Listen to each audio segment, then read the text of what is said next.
Entre l'Ontario et la Colombie-Britannique, le choix s'impose parfois en fonction des crédits d'impôt. Et c'est ce qui a poussé la compagnie de production de jeux vidéo Rockstar Games à mettre la clé sous la porte et à déménager à Toronto. C'est le deuxième studio en moins d'un mois à fermer boutique à Vancouver. Gaël Aubois. Rockstar Games est un studio connu des amateurs de jeux vidéo, avec à son actif le développement de titres comme Max Payne 3. La société a décidé de fermer ses bureaux de Vancouver d'ici 6 mois et d'agrandir ses locaux à Oakville, en Ontario. Dans un communiqué, Rockstar Games indique qu'elle est soutenue financièrement par le gouvernement ontarien dans cette opération. Matthew Toner du studio Zeros to Heroes reconnaît que les avantages fiscaux offerts par l'Ontario et le Québec attirent de plus en plus de professionnels du secteur. Mais selon lui, ce n'est pas la seule explication.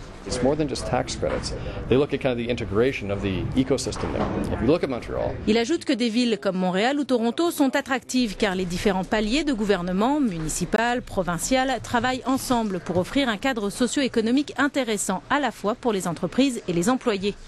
Une vision qu'on ne retrouve pas en Colombie-Britannique, selon Matthew Toner, qui déplore l'absence de réflexion et de leadership de Victoria.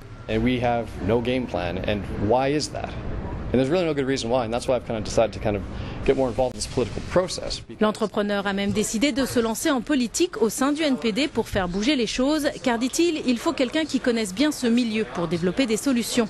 La perte du studio de Rockstar Games, ce n'est pas seulement 35 emplois, dit-il, mais tous les emplois qui auraient pu être créés si le studio avait décidé d'agrandir ses bureaux ici. Matthew Toner reconnaît toutefois que l'industrie des jeux vidéo est un secteur plus complexe que la moyenne.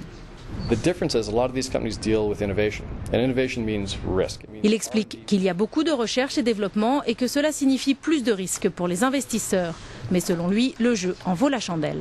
Gaël Aubois, Radio-Canada, Vancouver.